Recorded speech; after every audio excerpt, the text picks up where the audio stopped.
არიან ადამიანები, ვინც ამაყად შეიძლება აცხადებდნენ იმას, რომ პოლიტიკაში არ ერევიან და მათ საქმე საერთოდ არ არის. რამდენად არის შესაძლებელი ადამიანი აპოლიტიკური დარჩეს და ამავდროულად შეინარჩუნოს მორალურად სწორი პოზიცია. ეს პრაქტიკულად ილუზიაა და სწორედ ამ ილუზიის დამსხვრევას ემსახურება ის წიგნი, რომელზეც დღეს მინდა რომ მოკლედ მოგიყვეთ, ეს არის ანტონიო ტაბუკის წიგნი მიაჩნია პერეირას. პერეირა, რომელიც არის მოხუცი კაცი, ინტელექტუალი კაცი, მუშაობს გაზეთის რედაქციაში და აქვეყნებს ლიტერატურის შესახებ, ფრანგული ლიტერატურის შესახებ სტატიებს. თუმცა ის არის პოლიტიკურად ნეიტრალური კაცი და როცა მას ეკითხებიან თუ ვის მხარე შეიძლება ის იდგეს და რა პოლიტიკური პოზიცია შეიძლება მას ჰქონდეს, ის გამუდმებით პასუხობს, რომ მისი მოვალეობა საერთოდ არ არის პოლიტიკა და მისი ერთადერთი მოვალეობა ინტელექტუალური სახის სამუშაო, როგორც არის წიგნებთან მუშაობა და ლიტერატურის შესახებ სტატიების გამოქვეყნება.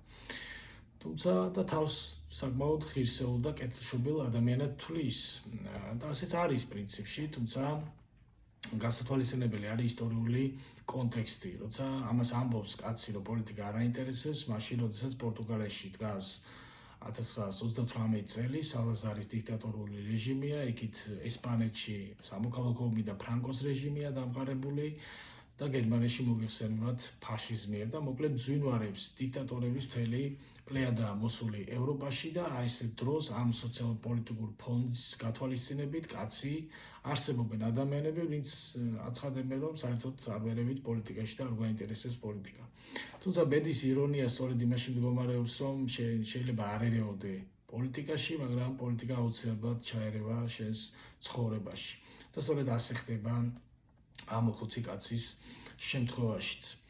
ამ მოხუც კაცს გააჩნია უცნაური ერთი აკვიატება, ის გამუდმებით ფიქრობს სიკვდილზე, მისტერის თავის გარდაცვლილ ცოლს, აქვეყნებს ნეკროლოგებს გაზეთში, რომელიც იმ წერილებზე, რომლებიც ჯერ კიდევ არ არიან გარდაცვლილები და გამუდმებული აკვიატება და ეს ობსესია აქვს სიკვდილზე. და სწორედ ასეთ დროს მასთან მუშაობას იწყებს ახალგაზრდა კაცი, რომელიც არის რევოლუციონერი და ანტიფაშისტი და რომელსაც შემოაქვს ახალი სასიცოცხლო ენერგია ამ მოხუცი კაცის ცხოვრებაში. პრაქტიკულად ეს არის სიკვდილის და სიცოცხლის დიქოტომია, ანუ სიკვდილის და სიცოცხლის ურთიერთშეპირისპირების პროცესი, როდესაც ორი ადამიანი ხვდება ერთმანეთს.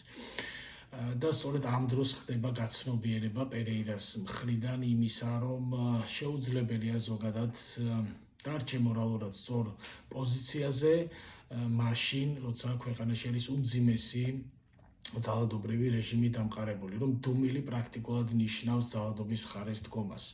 და აპოლიტიკურობა, რომ იდიოტობა და სიბრიყვეა, ამის გაცნობიერება დგება მოხუცი კაცის ცხოვრებაში საბოლოოდ ამ ახალგაზრდა კაცთან ურთიერთობის პროცესში.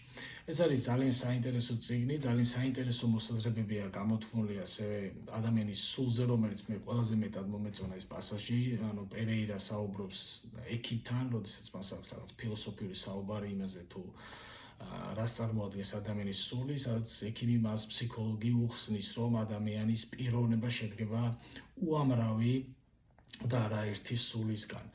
რომ ჩვენი მე და ჩვენი პიროვნება ერთგვარი სულების კონფედერაციაა, სადაც ერთ-ერთი სული დროებით შეიძლება ამყარებდეს ჰეგემონიას დანარჩენ სულებზე და სწორედ ის სული, რომელიც დანარჩენ სულებზე დაამყარებს დომინაციას, ის ხდება საკუთარი მე და საკუთარი პიროვნება.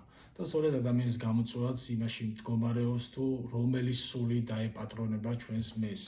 ეს არის მთავარი გამოწვევა და ეს არის მთავარი კითხვა, რომელიც ისმის ამ წიგნში და მთავარი ხაზი, რაც არის, ისი ხაზგასმაც უნდა პრაქტიკულად ამ წიგნით წერალს არის ის, რომ შეუძლებელია ადამიანი იქცეს აპოლიტიკურად, შეუძლებელია იდგეს მორალურად სწორ პოზიციაზე, მაშინ, როდესაც დუმილი პრაქტიკულად არის დანაშაული და თანამონაწილეობა დანაშაულში.